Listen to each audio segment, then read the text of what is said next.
Saya punya guru itu, dia kasih tahu begini, aja mau seke kangi alemu na rekomeko malomo dalle. Itu. Makanya kalau mau makan durian uangnya tidak cukup, pergi beli pop ice rasa durian. Itu, ya. Saya kasih tahu.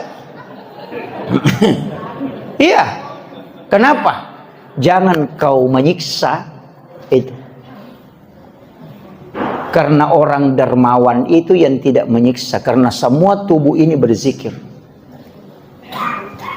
Orang kaya yang sesungguhnya itu adalah mereka yang tidak pernah kikir untuk dirinya. Ini kadang-kala kita bilang enaknya tapi mahal, padahal banyak uangnya. Itu. Ini penting saya sampaikan. Makanya iya, tapi jangan juga semua mau dimakan. Wah, itu jadi masalah. Ada juga istri itu gajinya suaminya 1 juta, pokoknya semua penjual lewat ditahan, semua penjual pentolan, singa, penjual singa, itu bikin ubanan suami itu. Itu kan gitu. Jadi itu kunci dalam agama itu. Makanya dalam diri kita ini sebenarnya Pak itu sudah disetting.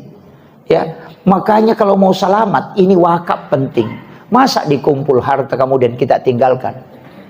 Iya, mesti ada wakaf tak? Mesti. Kalau ada tanah, tidak usah dibagikan semua ke anak. Jangan. Mesti ada yang kita simpan. Kenapa? Itu pahalanya nanti dan penghasilannya dimasukkan ke agama. Cari apa ke pesantren, apa ke masjid.